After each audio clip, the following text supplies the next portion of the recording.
एक बार एक आदमी था जो सफलता का रहस्य जानना चाहता था। उसे जो भी पुस्तकालय मिला उसने उसे छान मारा। उन्होंने अनगिनत करोड़पतियों से बात की जो उन्हें अपना समय देते थे। यहाँ तक कि उन्होंने कई साल स्कूल में बिताए और पीएचडी की उपाधि हासिल की। उन्होंने इस महान रहस्य की खोज के लिए प्रत्येक जागते घंटे को समर्पित कर दिया। लेकिन जितना अधिक उसने देखा उतना ही अधिक निराश हो गया। उन्होंने निर्णय लिया कि अब कुछ नया आजमाने का समय आ गया है। मैं एक भिक्षु से बात करने जा रहा हूं, उन्होंने घोषणा की। एक व्यक्ति जो अपने आप में पूरी तरह से शांत है, उसे उत्तर अवश्य पता होना चाहिए।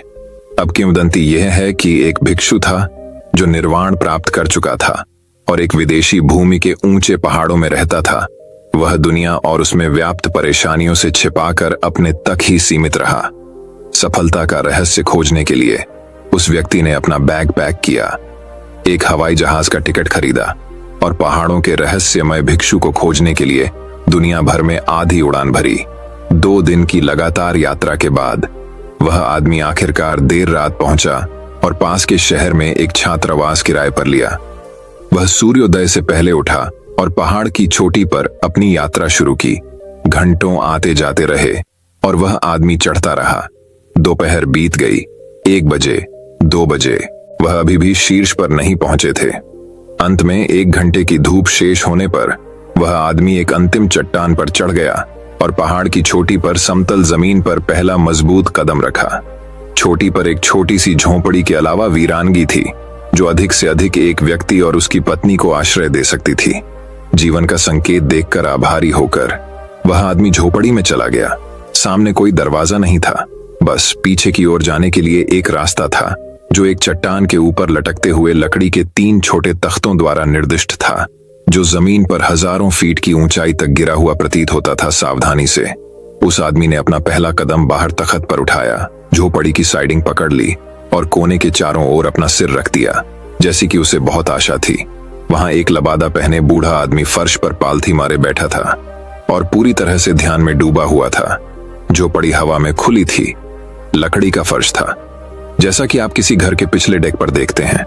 भिक्षु का ध्यान आकर्षित करने का प्रयास करते हुए उस व्यक्ति ने अपनी पहचान बनाने के लिए वह सब किया जो वह कर सकता था। उसने अपने पैर थपथपाए और अपना गला साफ किया।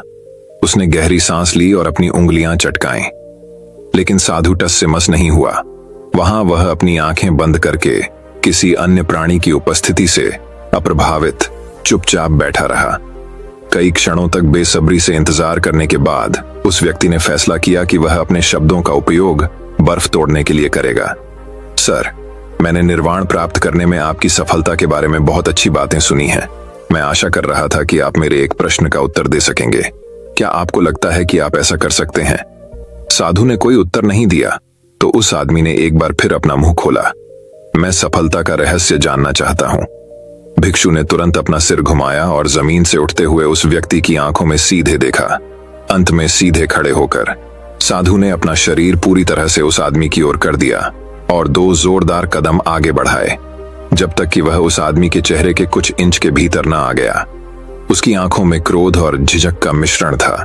वह एक पल के लिए रुके और फिर धीरे से बोले, आना। भिक्षु एक नई ऊर्जा के साथ उड़ गया, जैसे कोई दिव्य आत्मा उसमें भर गई हो। वह पहाड़ी चट्टान पर लटके रास्ते की ओर भागा और नाचता हुआ दूसरी ओर चला गए। उसने कोने का चक्कर लगाया और उस रास्ते पर चल दिया जिसे उस व्यक्ति ने ऊपर जाते समय नहीं पहचाना था। अचानक यह आगे बने रहने की होड़ बन गई। वह आदमी जो शारीरिक चुनौती के लिए तैयार नहीं था, पहले तो बहुत पीछे रह गया। वह जितनी तेजी से भाग सकता था भागा, केवल इतना कि साधु की नजरों में रहे। वह आश्चर्य से देख रहा था कि भिक्षु पहाड़ से एक एक करके प्रत्येक चट्टान और शिलाखंड पर तैर रहा है, जैसे कि गुरुत्वाकर्षण से अप्रभावित हो। धीरे धीरे संघर्ष कर रहे व्यक्ति को ताना मारते हुए साधु ने प्रत्येक कदम पर इतनी कृपा और सहजता से छलांग लगाई। कुछ मिनटों के बाद साधु उस आदमी की नजरों से ओझल हो गया। केवल विश्वास ने ही अब उसका मार्गदर्शन किया, क्योंकि वह पहाड़ से नीचे उतरता रहा और उम्मीद कर रहा था कि भिक्षु अंततः नीचे उसकी प्रतीक्षा कर रहा होगा। ऐसा लग रहा था जैसे कई घंटे बीत गए हों। और अंततः उस आदमी ने पहाड़ की तलहटी में भिक्षु के साफ गंजे सिर से चमकते सूरज को डूबते हुए देखा हो। अपनी आखिरी सांस के साथ उसने राहत की सांस ली। उन्होंने चुनौती पार कर ली थी। वह आदमी आखिरकार पहाड़ के नीचे पहुंच गया, जहां साधु समुद्र तट की एक छोटी सी पट्टी पर खड़ा था। हांफते हुए, आंखों में पसीना टपकाते हुए वह आदमी साधु के बोलने का इंतजार करने लगा। साधु शांत खड़ा होकर सूर्यास्त की ओर देख रहा था। कुछ मिनट बाद साधु अंततः बोला, तुम क्या चाहते हो? वह आदमी थोड़ा निराश हो गया कि उसका समय बर्बाद हो रहा है। उसने अधीरता से सवाल का जवाब दिया, मैंने तुमसे कहा था, मैं सफलता का रहस्य जानना चाहता हूं। पहली बार भिक्षु मुस्कुराया और कहा, मेरे पीछे आओ। जब वह पानी में चला गया और गहराई में खड़ा हो गया, उस व्यक्ति ने झिझकते हुए और भ्रमित होकर वैसा ही किया जैसा भिक्षु ने कहा था और ज्वार की ओर चल दिया। जैसे ही उसने पानी में अपना पहला कदम रखा, उसकी रीढ़ की हड्डी में ठंडक दौड़ गई। यह उसकी पसंद के हिसाब से कुछ ज्यादा ही ठंडा था। वह एक क्षण के लिए रुका, एक गहरी सांस ली और पानी में उतरता चला गया। कुछ और सतर्क कदमों के बाद वह व्यक्ति काफी गहराई में था और भिक्षु के बगल में लगभग 2 फीट की दूरी पर खड़ा था। भिक्षु के दोबारा बोलने से पहले वे 1 मिनट तक मौन खड़े रहे। आप क्या चाहते हैं? सर, मैं आपको पहले ही 2 बार बता चुका हूं, उस व्यक्ति ने स्पष्ट रूप से चिढ़ते हुए कहा। समुद्र में खड़ा होकर क्या करेगा? कृपया मुझे सफलता का रहस्य बताएं। साधु ने उस आदमी की हताशा को समझते हुए एक बार फिर शांति से कहा, मेरे पीछे आओ। इस बार वह गर्दन तक गहराई तक खड़े होकर पानी में कुछ फीट और चला गया।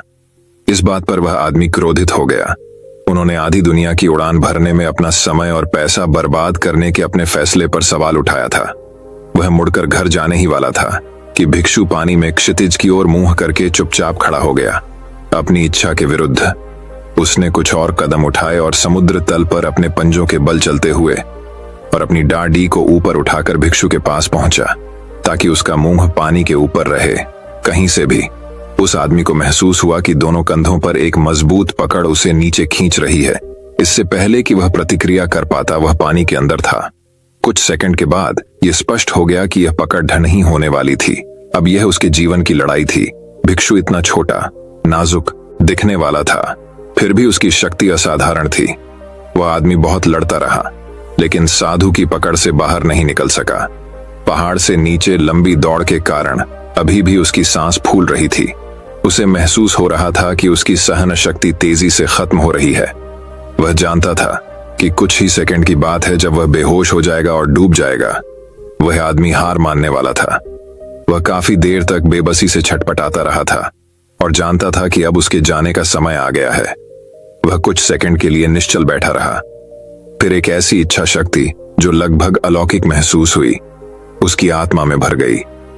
एक आखिरी प्रयास से आदमी ने समुद्र तल पर अपनी ताकत इकट्ठी कर ली।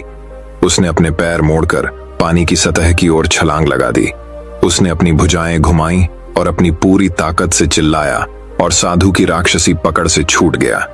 उसने हवा में अपनी पहली सांस ली और महसूस किया कि उसके फेफड़े एक बार फिर ताजी ऑक्सीजन से भर गए हैं। कुछ ऐसा जो उसने सोचा था कि उसे फिर कभी महसूस नहीं होगा। वह कुछ मिनटों के लिए अचंभे में पड़ गया, उसके चेहरे पर डूबते सूरज की चमक के साथ। जैसे ही उसने अपनी सांसें संभाली, उसकी आंखें बंद हो गईं। जब तक उसे होश आया, साधु उसके पास से जा चुका था। समुद्र तट की ओर देखा और देखा कि साधु रेत पर खड़ा है और उसे धैर्यपूर्वक देख रहा है। घबराहट अचानक गुस्से में बदल गई। वह आदमी तेजी से तैरकर किनारे पर आ गया। उसने रेत पर अपना पैर जमाया और साधु की ओर दौड़ा। अरे, वह आदमी चिल्लाया, तुम्हारी समस्या क्या है? जैसे ही उसने भिक्षु को रेत पर धकेल दिया और उसके ऊपर कूद गया, उसने साधु का गला जोर से पकड़ लिया और उसके पापा भींच लिए। अब दम घुटने की बारी साधु की थी। क्रोध से क्रोधित होकर उस व्यक्ति ने साधु को नीचे गिरा दिया और असहाय कर दिया। लेकिन वह कितना भी चाहे, साधु के गले पर अपनी पकड़ नहीं बना सका। साधु ने उन्हें शांत रखा और विरोध करने की कोशिश नहीं की। धक्का लगने से उनका चश्मा उड़ गया था। उस आदमी ने उसकी आंखों में देखा और एक अलग व्यक्ति को देखा। वह किसी से संबंधित है, एक इंसान होना। जल्द ही उस व्यक्ति ने साधु को आजाद करने का फैसला कर लिया। उसने भिक्षु के गले से अपना हाथ खींच लिया और रेत पर लुढ़क गया। वह भिक्षु के पास चुपचाप बैठ गया, जिसने खुद को इकट्ठा किया था, और पाया कि उसका चश्मा हाथ की पहुंच के भीतर रेत में आधा दबा हुआ था। उन दोनों ने देखा कि सूर्य का अंतिम सिरा क्षितिज के नीचे गायब हो गया। आदमी के अंदर असंख्य भावनाएं उमड़ पड़ी, भ्रम, क्रोध, निराशा। फिर भी लंबे समय में पहली बार उसे शांति और सुकून महसूस हुआ। साधु ने फिर पूछा, तुम क्या चाहते हो? इस बार उस आदमी का जवाब अलग था। वह अब नहीं जानता था कि उसने दुनिया भर में यात्रा करने का फैसला क्यों किया। हे ने खुद से सवाल करना शुरू कर दिया। मुझे अब भी यकीन नहीं हो रहा है। साधु ने ऊपर पहुंचते ही हंसते हुए उस आदमी के कंधे पर अपना हाथ रखा और आखिरी बार बोला, एक क्षण ऐसा आएगा जब आप सफलता को उतनी ही बुरी तरह से चाहेंगे जितना आप सांस लेना चाहते हैं। तभी और केवल तभी आपको सफलता मिलेगी। भिक्षु ने फिर खुद को रेत से उठाया और पहाड़ों में अपने घर तक वापस यात्रा शुरू की। जब भी मैं इसे पढ़ता हूं या इसके बारे में सोचता हूं, तो इस दृष्टांत ने मुझे व्यक्तिगत रूप से कड़ी मेहनत करने के लिए प्रेरित किया है। मैंने इसे पहली बार प्रसिद्ध वक्ता एरिक थॉमस द्वारा जारी एक प्रेरक वीडियो में खोजा था। इसने कार्यनीति के बारे में मेरे सोचने के तरीके को हमेशा के लिए बदल दिया। दोस्तों, मैं उम्मीद करता हूं कि यह कहानी सुनने से आपके जीवन में अच्छे बदलाव आए होंगे। आपको इस वीडियो से क्या सीखने मिला, ये कमेंट करके जरूर बताएं। आपको ये वीडियो दिल से अच्छी लगी हो तभी इस वीडियो को लाइक कर देना, और आपने अब तक इस चैनल को सब्सक्राइब न किया हो तो चैनल को सब्सक्राइब भी जरूर कर देना। नमो बुद्धाय।